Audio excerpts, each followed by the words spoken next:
suite de notre voyage au royaume des livres depuis la foire du livre de Brive, une foire que découvre en tant qu'auteur Amélie Cordonnier, notre invitée. Bonjour Amélie. Bonjour Francine. Vous avez publié votre premier roman pour cette rentrée littéraire, il s'appelle Tranché.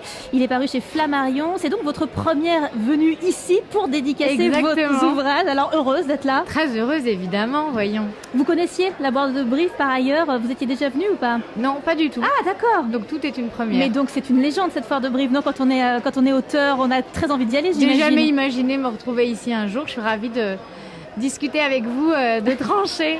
Alors ça fait un peu plus de 2 mois que votre livre est sorti. On dit souvent qu'un livre n'appartient plus à son auteur à partir de sa sortie, qui devient celui des lecteurs. Est-ce que vous le ressentez ça? Oui, je le ressens tout à fait. Je le ressens d'autant plus étonnamment que c'est un livre qui secoue un peu. C'est un livre qui parle de la violence verbale, des coups invisibles, des blessures invisibles que laissent les mots. C'est l'histoire d'une femme qui va avoir 40 ans et qui ne veut plus supporter les mots que déverse sur lui son mari. Ça faisait des années qu'il ne l'avait pas insulté et puis un matin, à la table du petit déjeuner, devant les enfants estomaqués, il rechute. Elle décide de faire de son anniversaire une date butoir à laquelle elle va devoir trancher entre partir ou rester. Et donc, le sujet étant éminemment délicat, on me dit que c'est un livre qui secoue. Alors, chacun s'approprie différemment à la fois les émotions de ce livre et à la fois la destinée de la narratrice. Et alors, on a face à ce livre ce qu'on a face à la vie, c'est-à-dire qu'on se dit toujours, oui, alors face aux violences, cette femme, elle n'avait qu'à partir. Mais on se rend bien compte dans le livre que c'est pas si simple que ça quand on aime, parce qu'il y a de l'amour à la base. Exactement, c'est pas simple. Je dis toujours, c'est une femme qui se bat et c'est aussi une histoire d'amour. Et c'est parce qu'il y a de l'amour dans ce livre qu'il est si difficile de trancher. Cet homme, elle l'aime, Aurélien.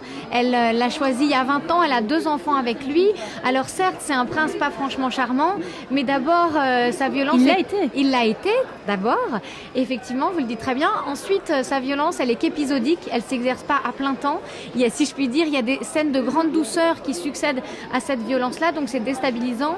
Il fait en outre de gros efforts pour endiguer sa violence. Il se fait aider.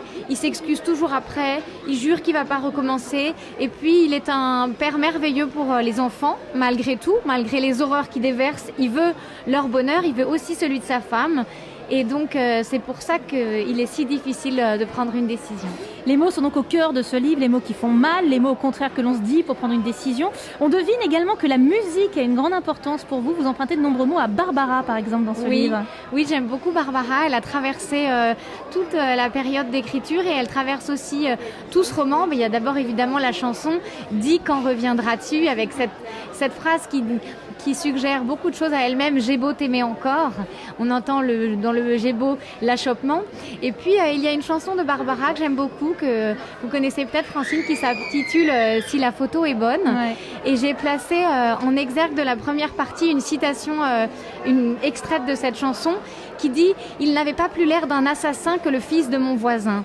Et cette phrase, elle convient très bien au mari Aurélien, elle convient très bien pour parler de la violence verbale. C'est difficile de parler de la violence verbale, c'était vraiment un défi que je me suis fixé. C'est difficile parce que c'est une violence sourde, sournoise, insoupçonnable, qui s'exerce toujours une fois la porte fermée. Qui ne laisse pas de traces en plus. Qui ne laisse pas de traces. Et de fait, on ne peut pas la soupçonner.